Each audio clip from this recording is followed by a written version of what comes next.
Next हम करके देखेंगे क्वेश्चन नंबर 9। क्वेश्चन नंबर 9 के अंदर गिवन है at a local dairy mart the number of gallons of skim milk 2% milk and whole milk sold over the weekend are represented by. यहाँ पे हमें बताया हुआ है कि फ्राइडे को स्किम मिल्क 2% मिल्क और होल मिल्क की इतने गैलन सेल हुए हैं। इसी तरह सैटरडे के लिए भी नंबर ऑफ गैलन तीनों कैटेगरीज के गिवन है और संडे के लिए भी नंबर ऑफ गैलन तीनों कैटेगरीज के गिवन है। इसके अलावा हमें एक और बी मैट्रिक्स गिवन है इस क्वेश्चन में, जहां पे फर्स्ट कॉलम सेल प्राइस का है और सेकंड कॉलम प्रॉफिट को शो कर रहा है। तो पार्ट ए के अंदर हमने कंप्यूट करना है ए बी और फिर रिजल्ट को इंटरप्रेट करके बताना है। तो सबसे पहले हम ए बी की कैलकुलेशन कर लेते हैं। लेफ्ट हैंड साइड पे ए बी लिखेंगे और ए मैट्रिक्स की एंट्रीज फिल कर लेते हैं। 40, 60, 76 in the first column, 64, 82, 96 in the second column and 52, 76 and 84 in the third column।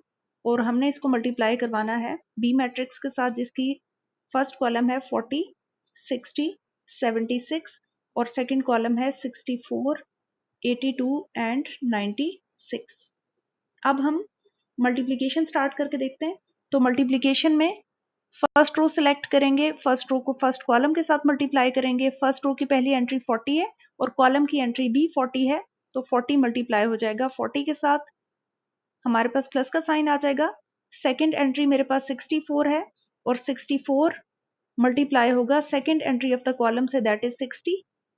इसी तरह से थर्ड एंट्री मेरे पास है रो में 52, 52 मल्टीप्लाई हो जाएगा third entry of the column से, दैट इज 76। तो ये हमारे पास 7 शेप में मल्टीप्लिकेशन कंप्लीट है। अब आप रो नंबर 2 सेलेक्ट करें। इसी तरह से फर्स्ट एंट्री को कॉलम की पहली एंट्री से मल्टीप्लाई करवाएं, देन 82 मल्टीप्लाई हो जाएगा 60 के साथ, उसके अलावा 76 मल्टीप्लाई हो जाएगा 76 के साथ। थर्ड रो सिलेक्ट कर लें तो 76 की मल्टीप्लिकेशन करवानी होगी 40 के साथ, 96 की मल्टीप्लिकेशन करवानी होगी 60 के साथ और 84 की मल्टीप्लिकेशन करवानी होगी 76 के साथ। अब हम नेक्स्ट यही वाला फर्स्ट रो सिलेक्ट करेंगे, लेकिन अब हम आ जाएंगे सेकंड कॉलम के ऊपर। तो सेकंड कॉलम के साथ मल्टीप्लिकेशन करके देखते हैं। 40 मल्टीप्लाई हो जाएगा 64 के साथ, 64 मल्टीप्लाई हो जाएगा 82 के साथ और 52 मल्टीप्लाई हो जाएगा 96 के साथ। इसी तरह से 60 मल्टीप्लाई हो जाएगा 64 के साथ, 82 मल्टीप्लाई हो जाएगा 82 के साथ और 76 मल्टीप्लाई हो जाएगा 96 के साथ। इसी तरह से 76 मल्टीप्लाई हो जाएगा 64 के साथ,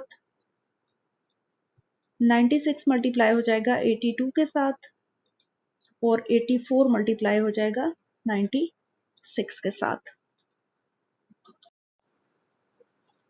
अब नेक्स्ट हमारे पास जब हम इन एंट्रीज को सिंप्लीफाई करेंगे तो हमारे पास इस तरह से मैट्रिसेस की फॉर्म में ये रिजल्ट्स आएंगे और इनको फर्दर एड अप करने से ये एंट्रीज मेरे पास मैट्रिसेस की आ रही हैं।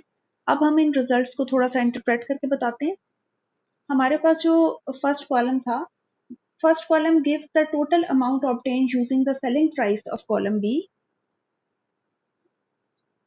The first column gives the total amount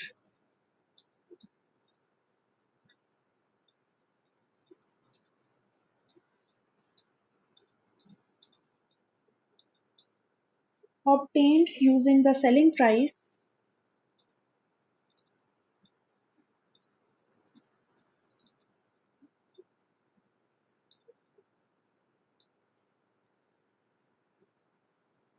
of matrix B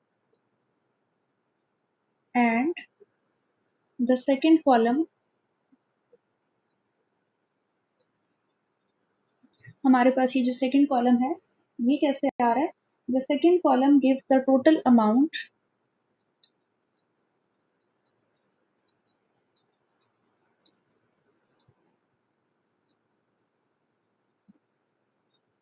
using the profit column, क्योंकि इसको हमने प्रॉफिट कॉलम के साथ मल्टीप्लिकेशन करके फाइंड आउट किया था।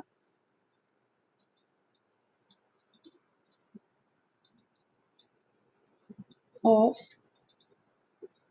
Matrix B. नेक्स्ट हम करेंगे क्वेश्चन नंबर 9 का बी पार्ट। क्वेश्चन नंबर 9 के बी पार्ट में गिवन है find the dairy mart's total profit from milk sales for the weekend. अब जैसे हमने पार्ट ए का आंसर कैलकुलेट किया था तो मैंने आपसे कहा था कि जो हमारे पास फर्स्ट कॉलम आ रहा है वो सेल्स को शो कर रहा है और जो हमारे पास सेकंड कॉलम आ रहा है वो प्रॉफिट को शो कर रहा है। तो हम सेकंड कॉलम की एंट्रीज लिख लेते हैं। हमारे पास सेकंड कॉलम की एंट्रीज थी 12,800, देन 17,860 और थर्ड एंट्री थी हमारे पास 20,800 और तीनों को हम एड अप कर लेंगे क्योंकि हमसे टोटल प्रॉफिट मांगा जा रहा है और जो हमारे पास पार्ट ए का सोल्यूशन था उसमें जो सेकंड कॉलम था वो टोटल प्रॉफिट को शो कर रहा था। तीनों एंट्रीज को एड अप कर लेते हैं। हमारे पास रिजल्ट आ रहा है $51,460। हम करेंगे क्वेश्चन नंबर 10। क्वेश्चन नंबर 10 है a company that manufactures boats has the following labour hour and wage requirement. हमारे पास जो पी मैट्रिक्स गिवन है इसमें लेबर के आवर्स गिवन है कि स्मॉल बोट के लिए 1 आवर है, 0.5 आवर है, 0.2 आवर है, 1 आवर है कटिंग के लिए, असेंबलिंग के लिए 0.5 आवर है और 0.2 आवर्स है पैकेजिंग के लिए। इसी तरह से हमें स्मॉल, मीडियम और लार्ज बोट के अकॉर्डिंग डेटा गिवन है।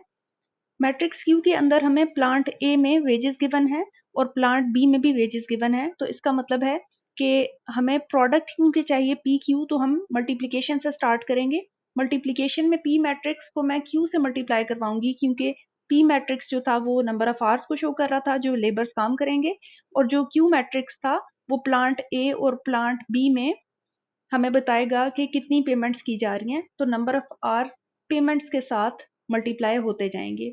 सो मल्टीप्लिकेशन स्टार्ट करके देखते हैं। यहाँ पे फर्स्ट रो को फर्स्ट कॉलम के साथ मल्टीप्लाई करें तो 1 जो है वो 20 के साथ मल्टीप्लाई होगा,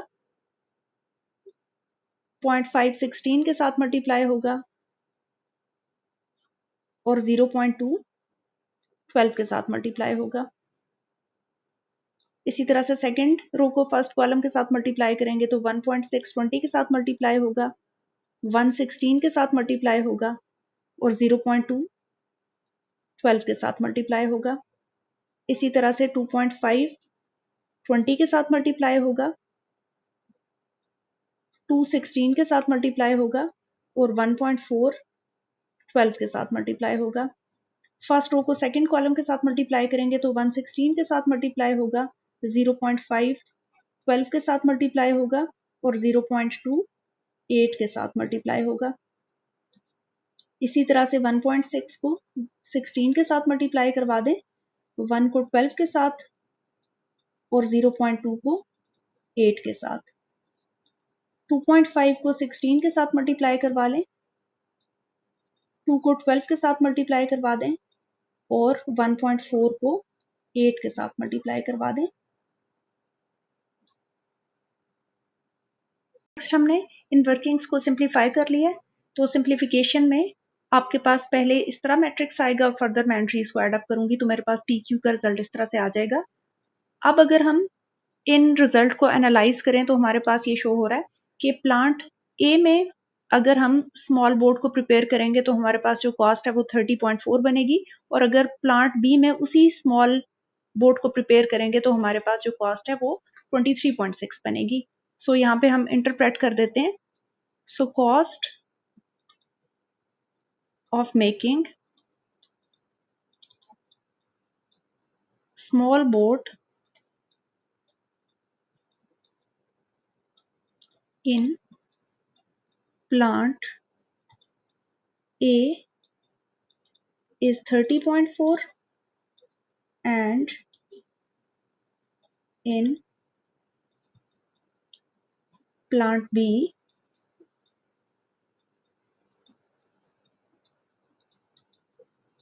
is 23.6. Similarly, cost for medium boat in plant A is 50.4 and in plant B is 39.2.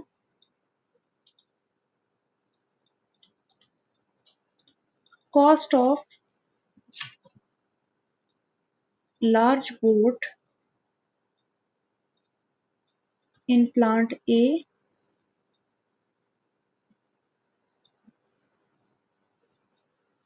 is 98.8 and in